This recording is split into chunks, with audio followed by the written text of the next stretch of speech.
بسم اللہ الرحمن الرحیم۔ السلام علیکم۔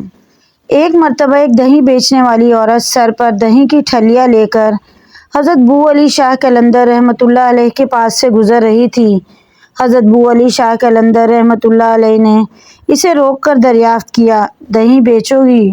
عورت نے ٹھہر کر جواب دیا، دہی بیچنے کے لیے ہی تو بوجھ اٹھائے پھر رہی ہوں میاں جی۔ دہی قیمتی ہے، تم اسے خرید بھی پاؤ گے؟ حضرت بو علی شاہ رحمۃ اللہ علیہ نے اس سے پوچھا، کیا قیمت ہے؟ عورت نے مسکرا کر کہا، سونے کا ایک سکہ۔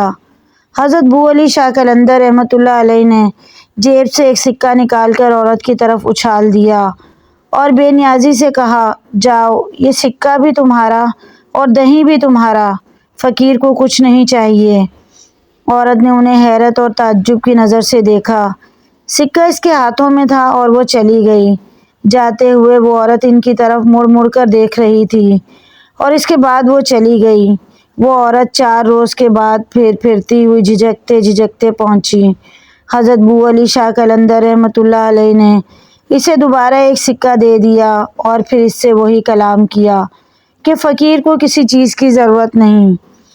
اس کے بعد اس عورت کا یہ معمول ہو گیا کہ وہ آتی اور سکہ لے کر واپس چلی جاتی۔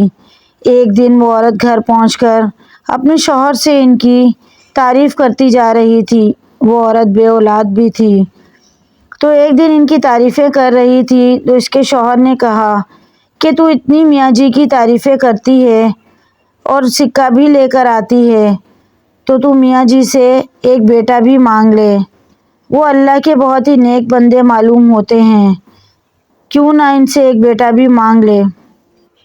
اگر انہوں نے دعا کر دی تو یقیناً ہم جو بے اولاد ہیں صاحب اولاد ہو جائیں گے۔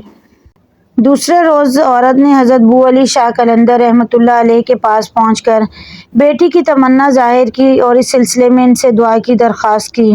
حضرت بو علی شاہ قلندر رحمۃ اللہ علیہ نے اس سے کہا، جاؤ، اپنے محلے میں اعلان کر دو کہ جس کے یہاں اولاد نہیں ہوتی وہ یہاں آئے، ہم ان کے لیے دعا کریں گے کہ اللہ تعالیٰ انہیں نیک اور صالح اولاد عطا فرمائے۔ عورت واپس چلی گئی۔ اس نے گاؤں میں جا کر اعلان کروا دیا۔ تیسرے روز وہ سبھی عورتوں کو لے کر حضرت بو علی شاہ قلندر رحمۃ اللہ علیہ کے پاس پہنچی۔ حضرت بو علی شاہ قلندر رحمۃ اللہ علیہ نے پان کی ایک گلوری کے ٹکڑے کیے اور ایک ایک ٹکڑا تمام عورتوں کو کھلا دیا۔ ایک عورت کو چھوڑ کر ساری عورتوں نے پان کھایا۔ مقررہ وقت گزرنے کے بعد سب کی مرادیں پوری ہو گئیں، مگر جس عورت نے پان کا ٹکڑا نہیں کھایا تھا وہ بدستور بے اولاد ہی رہ گئی۔ اولاد حاصل کرنے والی عورتوں نے عقیدت کے طور پر دہی کی ایک ایک ٹھلیاں حضرت بو علی شاہ قلندر رحمۃ اللہ علیہ کی خدمت میں حاضر کی۔ حضرت بو علی شاہ قلندر رحمۃ اللہ علیہ نے ان کے نذرانے کو قبول کر لیا۔ ان عورتوں میں وہ عورت بھی شامل تھی جس نے پان کا ٹکڑا نہیں کھایا تھا اور جو اولاد سے محروم تھی۔ وہ بہت غمگین اور پریشان کھڑی تھی۔ حضرت بو علی شاہ قلندر رحمۃ اللہ علیہ نے اس سے پوچھا، تم غمگین کیوں ہو؟ اس نے سارا ماجرا کہہ سنایا۔ کہنے لگی، آپ کا دیا ہوا پان منہ میں رکھنے کے بجائے میں ایک پتھر کے نیچے رکھ کر آ گئی تھی۔ حضرت بو علی شاہ قلندر رحمۃ اللہ علیہ نے اس سے فرمایا، اس میں غمگین ہونے کی کیا بات ہے، اللہ تعالیٰ تیری بھی مراد پوری کر دے گا۔ اس کے بعد ساری عورتیں چلی گئیں اور آپ کی زبان سے دعا نکلی تھی کہ اللہ تعالیٰ تیری بھی مراد پوری کر دے گا۔ اس کی برکت سے اللہ تعالیٰ نے اس عورت کو جو اولاد سے محروم رہ گئی تھی اسے بھی اولاد عطا فرما دی۔ مزید ایسی ویڈیوز کے لیے چینل کو ضرور سبسکرائب کیجیے۔ ویڈیو پسند آئے تو لائک، شیئر، کمنٹ کیجیے۔